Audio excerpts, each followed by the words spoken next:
Deuxième dimanche du temps ordinaire. Toute la terre se prosterne devant toi, qu'elle chante pour toi, qu'elle chante un psaume pour ton nom, Dieu très haut. Première lecture du livre du prophète Isaïe, chapitre 62, versets 1 à 5. Psaume 95. Racontez à tous les peuples les merveilles du Seigneur.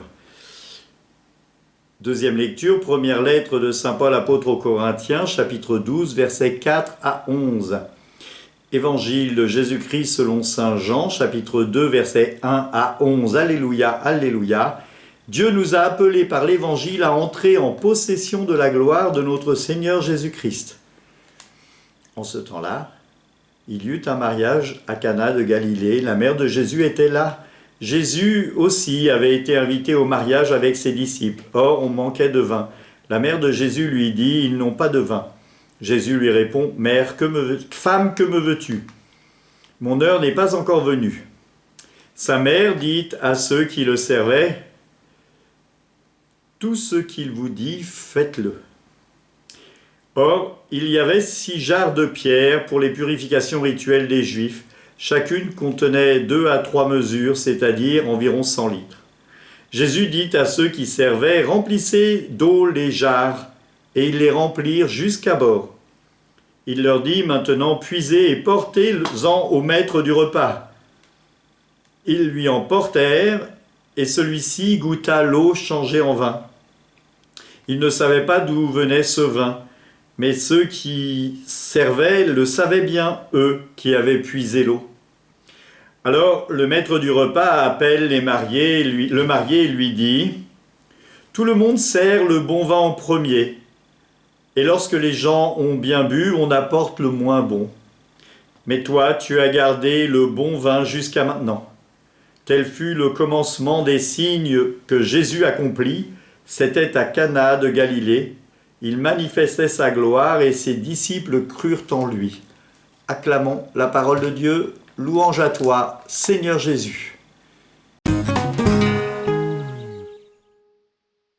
Si vous avez écouté la première lecture, vous avez peut-être senti comme une poésie. C'est Dieu qui parle, par la voix d'Isaïe, qui parle au peuple. Et ce qu'il dit, c'est une ode à l'amour, c'est une déclaration d'amour. Alors, pour les couples mariés, peut-être que votre conjoint ou conjointe vous a fait une déclaration aussi belle. Pour ceux qui ne sont pas mariés, eh bien, prenez exemple sur cette belle déclaration pour le jour où vous serez grand et que vous aurez rencontré quelqu'un avec qui vous souhaitez faire votre vie, parce que Dieu souhaite vivre avec son peuple. Il souhaite vivre avec nous d'un amour infini, puisque Dieu est amour. Voilà, tu seras nommé l'épousé. Tu seras ma préférence. Nul ne t'appellera désolation.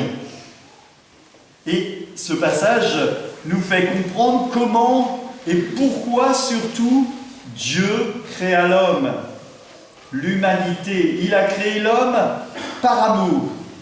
Et si vous êtes si nombreux ici, les enfants, c'est parce que vos parents se sont aimés et que vous êtes là. C'est une joie, une grâce, parce que c'est aussi Dieu qui intervient dans l'amour de vos parents. Et c'est ce que l'on voit le jour du mariage, où Dieu prend part au mariage, afin que vous puissiez, eh bien, entrer dans cette relation d'amour avec Dieu, et en ayant cette relation d'amour avec Dieu, avoir des enfants que vous aimez. C'est important de regarder cela, parce que le mariage a un sens incroyable. Et aujourd'hui, comment ferais-je pour ne pas parler du mariage? Parce que le Christ est invité à un mariage avec sa mère. Alors, qu'est-ce qui se passe à ce mariage? Il se passe que c'est ce que Jean appelle le premier signe. En gros, le Christ, vrai homme et vrai Dieu, va, par sa puissance créatrice, créer du vin, recréer le vin. Avec de l'eau, il va faire du vin. Et ce vin sera d'une qualité exceptionnelle.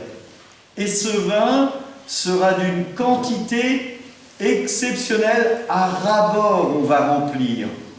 Alors il y a dans ce passage des signes et des particularités.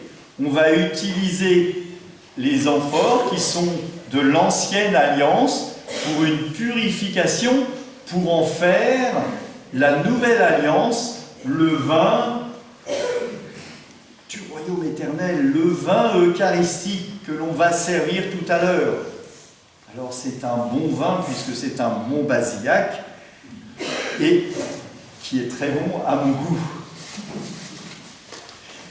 Une chose est sûre, Marie est attentive aux signes et aux gens qui sont à ce mariage, parce que c'est elle qui va dire au Christ, à son Fils, « Ils n'ont plus de vin ». Et le Christ, à la suite de Marie qui va dire « Faites tout ce qu'il vous dira » aux serviteurs, va contenter l'assemblée pour qu'ils aient du vin. Ce qui veut dire que tout à l'heure, vous avez vu ce film avec Marie qui était présente dans le film. Et ce film nous fait voir que Marie intercède pour nous. Dites-lui ce que vous voulez. Et dites à Marie, je souhaite, eh bien, c'est vous qui dites la demande derrière, je souhaite que tous ceux qui sont ici puissent vivre une vie heureuse avec le Christ. Voilà, c'est ce que je souhaite moi pour vous. Et donc, je demande à Marie qu'elle intercède pour vous auprès de son Fils. Et moi, j'ai souvent tendance à dire, qu'est-ce que peut refuser un fils à sa mère? Pas grand-chose. Regardons ce passage. Ils vont avoir du vin à profusion. Et ce vin est aussi le symbole de l'Eucharistie. Ce vin qui est, comme le pain, qui est corps et sang du Christ. C'est ce que vous recevrez quand vous ferez votre première communion, vous tous qui êtes ici. Et c'est ce que vous recevez, vous, les parents, qui avez fait votre première communion. Et si ce n'est pas fait, il n'est jamais trop tard pour le faire, pour recevoir le corps et le sang du Christ. Lorsqu'on communie à l'hostie, au pain, on communie au Christ tout entier. Une chose est importante, c'est la deuxième lecture. Alors on pourrait se dire, tiens, c'est bizarre, elle dénote par rapport à la première et à l'évangile. Mais non, parce qu'elle nous fait voir que Dieu nous aime grâce ou malgré nos qualités et nos défauts. Et là, saint Paul parle de nos charismes, nos qualités. Alors il y en a parmi vous qui jouez de la musique. C'est une qualité. Il y en a qui jouent de la musique et qui chantent. Il y en a qui sont animateurs de catéchistes ou animateurs de catéchuménat. Il y en a qui sont responsables scouts. Il y en a qui savent parler aux autres. Il y en a qui savent écouter les autres, parmi même vous les enfants. Il y en a qui savent écouter les autres dans la cour de l'école, ou qui savent être attentifs aux uns et aux autres. Il y en a qui prennent soin du plus pauvre, le Secours catholique par exemple. Il y en a qui écrivent des belles prières universelles. Il y en a qui font des registres. Il y en a qui font de la comptabilité. Il y en a qui mettent au service de l'Église leur charisme, leur qualité.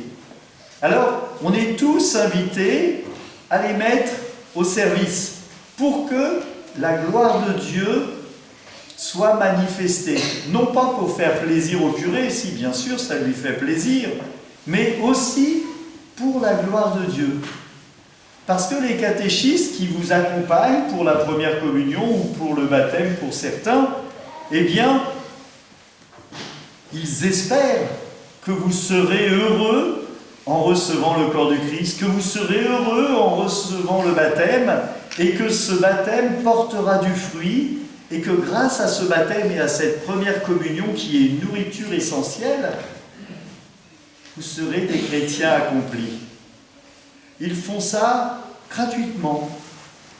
Et c'est important de voir que les animateurs cathés que vous avez, animateurs, animatrices, viennent gratuitement pour vous offrir ce temps pour grandir en sagesse et en esprit et en foi.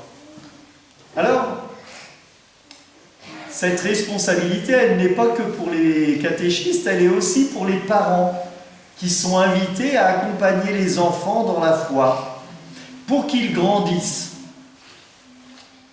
Et c'est ce passage de la lettre aux Corinthiens qui fait aussi marque les charismes des parents. Je vous invite, vous, parents, à relire ce passage et à vous dire dans quel créneau Dieu m'a donné une grâce que je dois ne pas garder pour moi, mais bien offrir aux autres. D'abord à ma famille, puis à mon entourage, et puis peut-être aux nations.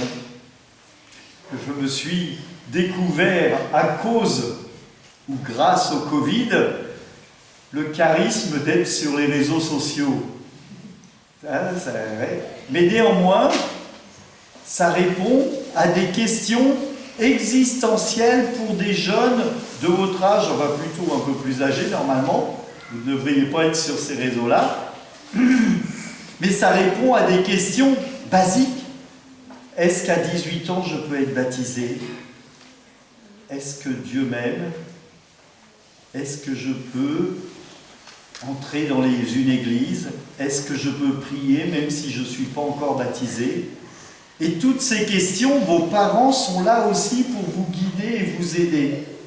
Je compte fort, mais la responsable du catéchisme qui est avec moi est convaincue que votre présence et votre accompagnement est indispensable pour faire grandir vos enfants. Parce que vous êtes les premiers à connaître vos enfants et à savoir ce dont ils ont besoin et à les faire grandir en sagesse et en grâce. Pour qu'ils puissent recevoir le corps du Christ. Pour qu'ils puissent vivre en adulte un jour fiers d'être aimés par Dieu, par le Christ qui a donné sa vie sur la croix pour la gloire de Dieu et le salut du monde. Alors, on pourrait dire, tiens, il s'est écarté de l'évangile, mais non. Non, parce que si le Christ a transformé l'eau en vin, c'est pour donner un signe à l'humanité. Parce que 2000 ans encore, on en parle encore. Alors, soyons dans la joie d'être chrétiens. Soyons dans la joie de se préparer au baptême. Soyons dans la joie de se préparer à la première communion.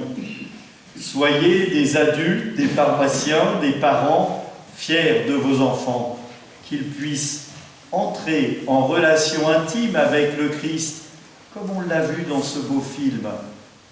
Je dépose mes demandes et mes actions de grâce lors de la prière universelle, afin qu'elles soient portées par mon ange sur ton autel céleste. C'est ce que je dirai lors de la prière eucharistique. Que cette joie des noces de Cana soit toujours d'actualité dans vos familles, que la prière dans la famille vive réellement au quotidien. Peut-être une prière toute simple, mais une prière efficace.